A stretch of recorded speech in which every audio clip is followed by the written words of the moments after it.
Fala, gente, aqui é a Nana do Laboratório da Nana. E hoje, na nossa jornada juntos, nós vamos ouvir Esdras 5, 6 e o Salmo 138. E após, eu vou compartilhar uma reflexão com vocês. Vamos lá? Esdras, capítulo 5. As exortações de Ageu e Zacarias. O profeta Ageu e o profeta Zacarias, filho de Ido, profetizaram aos judeus que estavam em Judá e em Jerusalém em nome do Deus de Israel que estava sobre eles. Então Zorobabel, filho de Sealtiel, e Jesua, filho de Josadaque, começaram a reconstruir a casa de Deus em Jerusalém. Os referidos profetas de Deus estavam com eles e os ajudavam. Nesse tempo, Tatenai, governador da região, deste lado do Eufrates, e Setar-Bozenai e os seus companheiros vieram até eles e assim lhes perguntaram: quem deu ordem para vocês reconstruírem este templo e restaurarem esta muralha? Perguntaram mais: e quais são os nomes dos homens que estão construindo este edifício?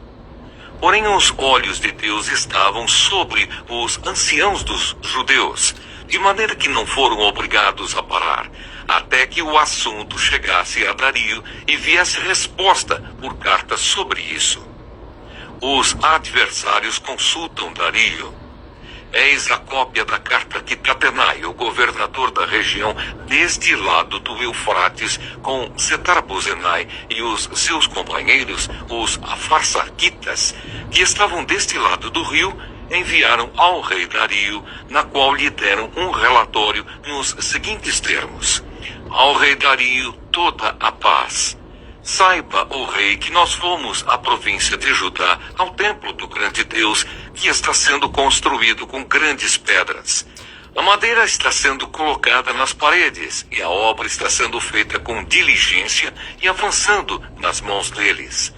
Perguntamos aos anciãos, e assim lhes dissemos: quem deu ordem para vocês reconstruírem esse templo e restaurarem esta muralha? Além disto, perguntamos também pelos nomes deles, para informar ao Senhor, para que pudéssemos enviar por escrito ao rei os nomes dos homens que são os chefes deles. Esta foi a resposta que nos deram: nós somos servos do Deus dos céus e da terra, e estamos reconstruindo o templo que há muitos anos tinha sido construído, o qual um grande rei de Israel construiu e terminou. Mas depois que os nossos pais provocaram o Deus dos céus a ira, ele os entregou nas mãos de Nabucodonosor, rei da Babilônia, o caldeu, o qual destruiu este templo e transportou o povo para a Babilônia. Porém, Ciro, rei da Babilônia, no primeiro ano do seu reinado, deu ordem para que esta casa de Deus fosse reconstruída. Também os utensílios de ouro e de prata da casa de Deus que Nabucodonosor tinha levado do templo de Jerusalém e colocado no templo da Babilônia, o rei Ciro os tirou de lá. E foram dados a um homem cujo nome era Sesbazar, a quem tinha nomeado governador e a quem disse: pegue estes utensílios, vá e leve-os ao templo de Jerusalém, e que a casa de Deus seja reconstruída no seu antigo lugar. Então veio o dito Sesbazar e lançou os fundamentos da casa de Deus em Jerusalém. E daí para cá, o templo tem estado em construção, mas ainda não está acabado. Agora, se parecer bem ao rei, que se busque nos arquivos reais na Babilônia, se é verdade que há uma ordem do rei Ciro para reconstruir esta casa de Deus em Jerusalém, e que o rei nos faça saber a sua vontade quanto a isto. Esdras, capítulo 6. O decreto de Dario. Então o rei Dario deu ordem, e foi feita uma busca nos arquivos reais da Babilônia, onde se guardavam os documentos. Em Ecbatana, a fortaleza que está na província da Média, se achou um rolo, e nele estava escrito um memorial que dizia assim: o rei Ciro, no primeiro ano do seu reinado, baixou o seguinte decreto: Com respeito à casa de Deus em Jerusalém, ela deve ser reconstruída para ser um lugar em que se ofereçam sacrifícios. Os seus fundamentos serão firmes, a sua altura será de 27 metros e a sua largura será de 27 metros, com 3 carreiras de grandes pedras e uma carreira de madeira nova. As despesas serão pagas pelo Palácio Real. Além disto, os utensílios de ouro e de prata da casa de Deus, que Nabucodonosor havia tirado do templo de Jerusalém, levando-os para a Babilônia, serão devolvidos para o templo de Jerusalém, cada utensílio para o seu lugar. Serão recolocados na casa de Deus. A resposta de Dario. E agora você, Tatenai, governador da região do outro lado do Eufrates, e também Setar-Bozenai e os seus companheiros, os Afarsaquitas, que estão do outro lado do rio, fiquem longe daquele lugar. Não interrompam a obra desta casa de Deus, para que o governador dos judeus e os seus anciãos reedifiquem a casa de Deus no seu antigo lugar. Também estou decretando o que vocês devem fazer com estes anciãos dos judeus, para que reedifiquem esta casa de Deus, a saber, que da tesouraria real, isto é, dos tributos recebidos da região do outro lado do rio Eufrates, se pague diligentemente a despesa a estes homens, para que a obra não seja interrompida. Também lhes seja dado dia após dia, sem falta, aquilo de que necessitam: novilhos, carneiros e cordeiros para os holocaustos ao Deus dos céus, e também trigo, sal, vinho e azeite, segundo a determinação dos sacerdotes que estão em Jerusalém. Isto para que ofereçam sacrifícios de aroma agradável ao Deus dos céus e orem pela vida do rei e dos seus filhos. Também estou decretando que, se alguém alterar este decreto, uma viga seja arrancada da sua casa, e que ele seja levantado e pendurado nela, e que a sua casa seja transformada num montão de entulho. Que o Deus que fez habitar ali o seu nome derrube todos os reis e povos que estenderem a mão para alterar o decreto e para destruir esta casa de Deus que está em Jerusalém. Eu, Dario, baixei o decreto que se execute com toda a diligência. O templo é concluído. Então Tatenai, o governador da região deste lado do Eufrates, Setar-Bozenai e os seus companheiros assim o fizeram com toda a diligência, segundo o que o rei Dario havia decretado.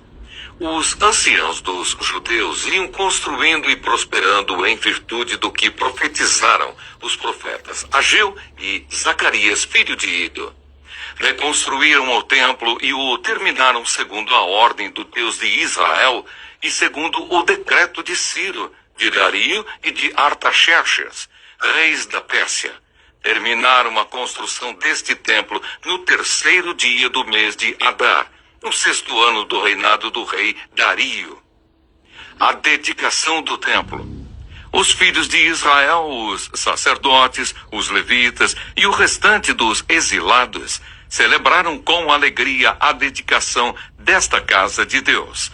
Para a dedicação desta casa de Deus, ofereceram 100 novilhos, 200 carneiros, 400 cordeiros e 12 cabritos para oferta pelo pecado de todo o Israel, segundo o número das tribos de Israel.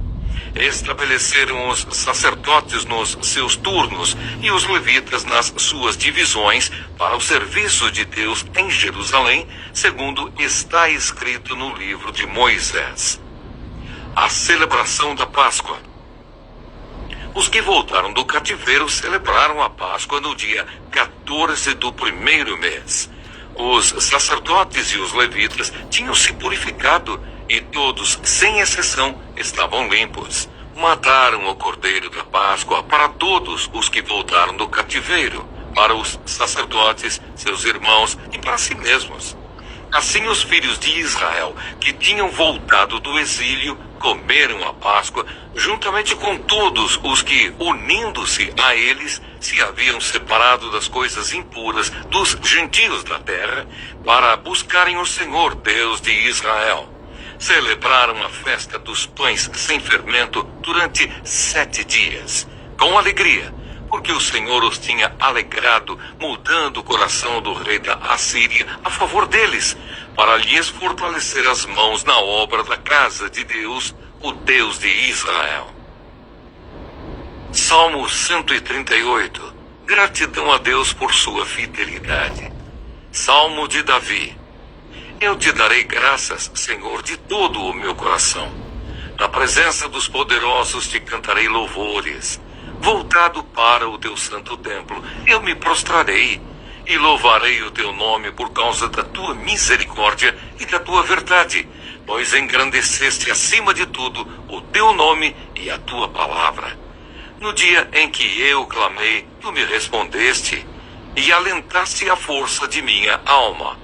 Todos os reis da terra te louvarão, Senhor, quando ouvirem as palavras da tua boca e cantarão os caminhos do Senhor, pois grande é a glória do Senhor. O Senhor é excelso, contudo atenta para os humildes. Os soberbos, ele os conhece de longe. Se ando em meio à angústia, tu me refazes a vida. Estendes a mão contra a ira dos meus inimigos. A tua mão direita me salva. O que diz respeito a mim, o Senhor levará a bom termo. A tua misericórdia, ó Senhor, dura para sempre. Não desampares as obras das tuas mãos. Bom dia, gente! Hoje vamos refletir sobre Esdras 5, 6 e o Salmo 138. Esses capítulos trazem uma mensagem poderosa sobre perseverança na obra do Senhor, a fidelidade de Deus em confirmar aquilo que Ele iniciou e a certeza de que Ele ouve nossas orações. Esdras capítulo 5. O povo havia parado a reconstrução do templo por oposição dos inimigos, mas Deus levanta os profetas Ageu e Zacarias para encorajar o povo a retomar a obra. Mesmo diante das acusações, eles não recuam. Aqui aprendemos que quando Deus nos dá uma missão, precisamos avançar com coragem, mesmo que haja resistência. Esdras capítulo 6.